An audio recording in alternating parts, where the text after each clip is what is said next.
What the piff is going on, my fellow Zennites? Welcome to the easiest way out in crypto. Just a little reminder right at the beginning, just be happy about your piff that you are receiving every single day, and that is getting compounded and right into your wallet. So in today's video, let's take a look at the general markets. Okay, we can see the markets are still down. Bitcoin down 10% over the last 7 days. Why is that? What could be a reason for that?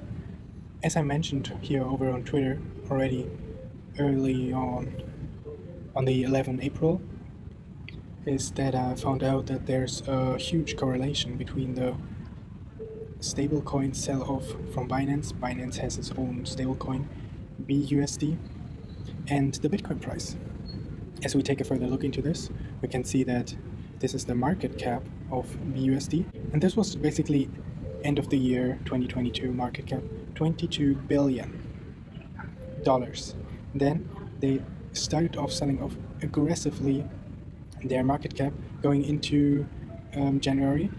That's why we saw a massive pump in the Bitcoin price in January, because they have not many choices where they can put their BUSD coins. They can only swap it to Bitcoin because the BUSD Bitcoin pair has the most liquidity. And then we saw a breather in February, and then towards mid-February we saw again a rapid sell-off. Really, these numbers are actually quite insane because those are 22 billion, and now it is crashed all the way down to 6 billion. So we saw a sell-off of 16 billion US dollars, and that is a hell lot of money, and that money can definitely pump the Bitcoin price. And now they stopped, or they really lowered their selling off, because like from 8 billion to 6 billion it's only 2 billion, and they already dumped like 14 billion, so it doesn't have much impact on the price of Bitcoin anymore. And so they stopped buying up the Bitcoin price. And now what we can see is that there are no other major buyers, and that Binance basically was the only major price driver. So if there are any background noises in this video, I must apologize. I'm currently at the airport traveling from Singapore. What's next? Why is Binance selling off their BUSD position so aggressively? Because they have a new stablecoin that's coming up, True USD. As I also mentioned here in my Twitter post, soon they will swap all their bitcoins back into the new Binance stablecoin, True USD. And this is very likely to be happening, and so I expect them to swap all of those bitcoins back into a new stablecoin, or at least a part of this, because it could be too much Bitcoin or crypto exposure for Binance. We can expect a lot of volatility. Let's go to our next topic. Ivan on Tech is expecting Pulsechain Mainnet within days. That is a very bold statement from him, and I'm really not sure if he's right, but if you think Ivan on Tech is right, you should definitely accumulate as much Pulsechain as you can before the launch of Mainnet, because the launch of Mainnet, the moment Mainnet goes live, that is the moment the snapshot will be taken. And that is the moment you should have all your coins in your wallet that you wanted to copy over.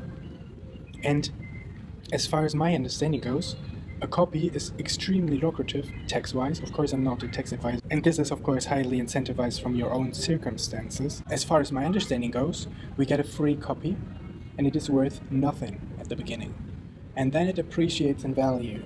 And if you get a gift and it's worth nothing, and then it appreciates in value, then as far as my understanding goes, there's no capital gain tax. Of course, this is no tax advice or financial advice. I'm just saying that, giving you some thoughts so you can calculate. Alright, to sum this video up, I want to make a quick explanation why it is extremely hard to time the market with Pulsechain. If you are really trying to time the market with Pulsechain, you have to be a top 2% trader. And this is why. Because you have a buy tax of 2% and you have a selling tax of 2%. So, if you decide to give up your position, perhaps right now, you decide to give up your position, to buy back in lower because you think the prices keep going low, you think the Bitcoin bottom is not in yet, and you decide, you know what, I'm pretty sure Pulsechain will keep dumping and we'll at least see those lows right here again at that 0.2 area. So then you're selling right now with a 2% sell tax, and you have to re-enter with a 2% sell tax. So you're already getting 4% diluted, and all the holders are getting 4% rewarded for your decision to trade. Now, there's another force working against you, and that is the compound interest. While you are hoping for the price to come down to your target again so you can re-enter, all those holders are getting approximately a 16.5% APY while just holding their coins in their wallet and doing nothing. And you're trying to time the market, and okay, this is maybe only a 40% dip. There's not a lot of margin left, honestly. It doesn't make any sense at this point to sell, or in general, do not trade Pulsechain. It doesn't make sense with this coin in particular. Even if you are considering yourself a great trader, the best thing, and I'm saying this again, the best thing is to just hold it in your wallet and let it compound over time. This is an institutional grade protocol. And you can hold this until the next bull market, because if you do so, you will get rewarded. Very sure about that.